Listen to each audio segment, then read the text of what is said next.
Today we're talking about the difference between money and wealth, and of course, those are connected to each other. They're similar, but they're not necessarily identical.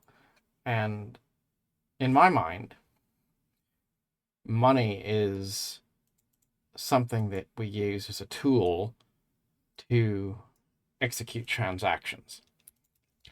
You need money to put gas in your car. You need money to buy food that you need to eat or pay your bills, of course. And many people spend their whole life thinking that money is just a number that they have to try to chase. But it doesn't really have any higher meaning other than there's this sense that you need money as a means to an end. Wealth, on the other hand, is more like a monument. It's not only a store of value, but it's a symbol of values. And to get to the meat of what makes the difference, you have to think about what creates money in the first place. And ultimately, what it is that when you provide a good or a service, then you are given credit in exchange. Someone is saying, I value the service that you've provided to society, and now I'm going to give you credit as essentially an IOU from society back to you.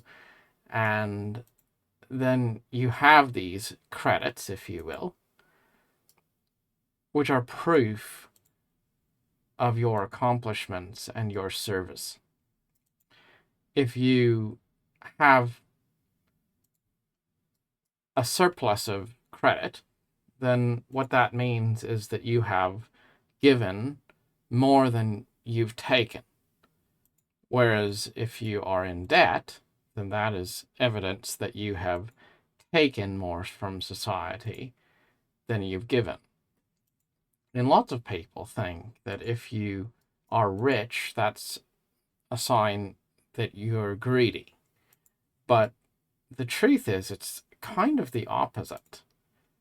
That generally, if you have more money, that's quite often, of course, not always, but quite often, a sign that you've been a better steward of your resources because you've preferred to accumulate wealth instead of consuming and cashing in all of your credit to where you don't have any surplus.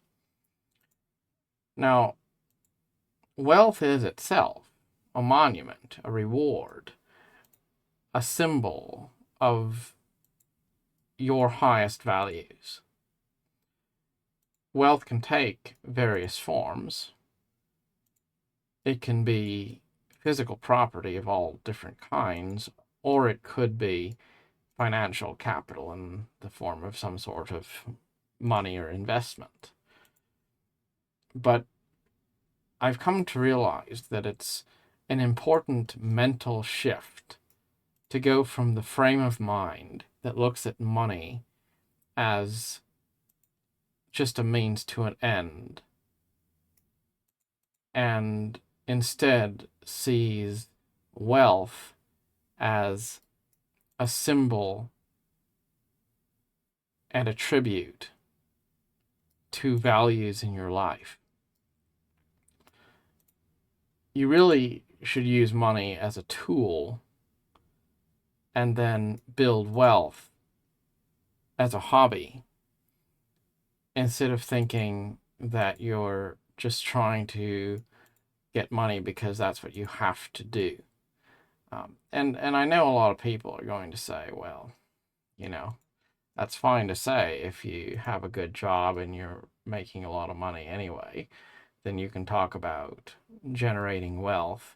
But, what about me? I don't make a lot of money and, it's paycheck to paycheck and life's kind of tight. So, you know, sounds good, but in practice, I can't really be a wealthy person because I'm poor.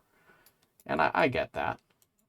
But the truth is that most people have the capacity to generate wealth.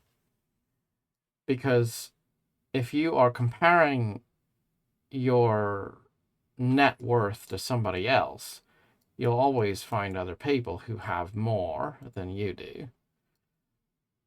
But if you're comparing your net worth and your accomplishment to your own benchmarks, your own previous results, you can always do better now than you've done before. You can be a better steward today than you were in the past. And that's really another major key to taking the idea of money and turning it into an attitude of wealth. To stop comparing yourself to other people and instead compare yourself to yourself and be your own competition. You don't have to do what everyone else is doing. Just be a better version of yourself than you were before. And that's enough. That'll be a more healthy competition than trying to measure up to what other people are projecting about themselves. And it's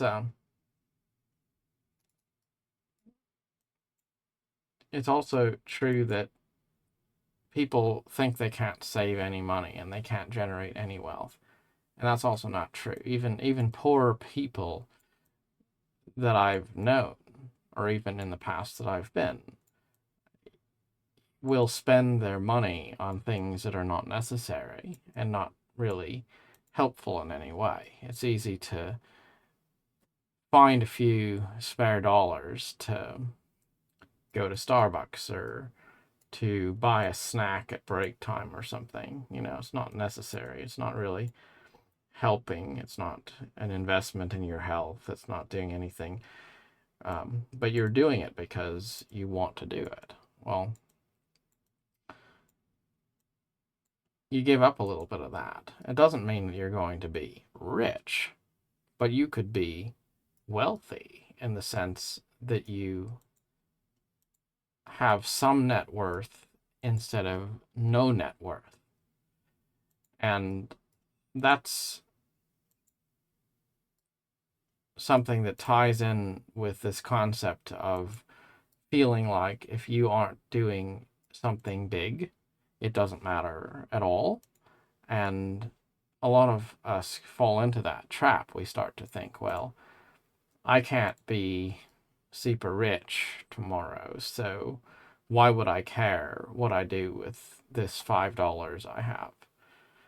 And we don't realize how much impact a small step can take if it's repeated consistently. Even if you just save, $5, a month or something, if you started doing it when you're 18 years old, by the time you're, in your middle age, you'd have some money, right?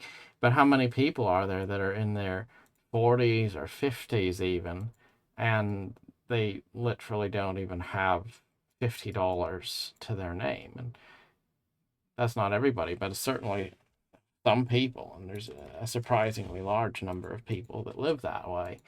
And it's not because they couldn't have saved anything ever. It's because that wasn't really the priority, and they thought, well, I can't accomplish what I want to accomplish right away, so I guess I just won't even try at all. And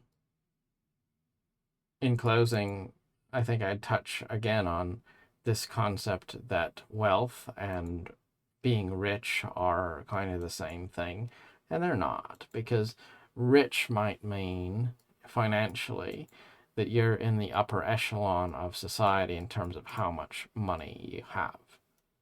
But wealth doesn't necessarily have to mean that you have the biggest number. It can just mean that you understand that you have a positive net worth and you value the things you do have in life, and it's more of a thing where you're acknowledging that you are in control of your own destiny instead of being a slave or a victim to, that soulless machine that we all think that we're stuck in, this treadmill that, I do what my boss says, I go and do my daily grind, I'm always a slave to something, I'm just stuck in the grind, and it is what it is. To be free from that, to really say, this is my choice, this is my life, I'm proud of what I'm doing with my life, I'm proud of my accomplishments, and I have something to show for what I've been doing with my life, whether it's intellectual property or something you've done creatively, or whether it's physical things that you've collected or money you've put away, whatever it is. Wealth is feeling like your worth comes from within and you're secure in your own sense of identity instead of always being defined by some external factor or what someone else says your value is. And quite often the first step toward that wealth mindset is to just get out of debt and stop living on a basis of trying to consume as much as you can and have the highest apparent quality of lifestyle, and instead focus on just being humble and consuming only the things you need and only doing things if you truly believe that they're going to benefit you. So thinking about wealth and money and what it means to be rich, don't let other people define that for you. Define that for yourself, but always come back to this idea of principles that endure.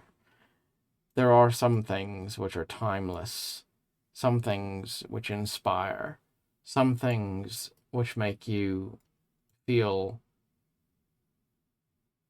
like they are meaningful. And then there's other things that feel trivial and they just tempt you to go after them.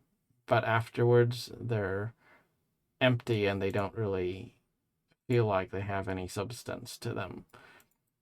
Cut out some of those things. Cut out the things that really don't feel like they have any value and invest in things that make you have a sense of pride. And then over time, you probably wind up coming out better for it. Even if you don't accomplish as much as you want, you're still going to accomplish more than if you don't have any ambition to even try. Till next time, thank you for watching. Bye.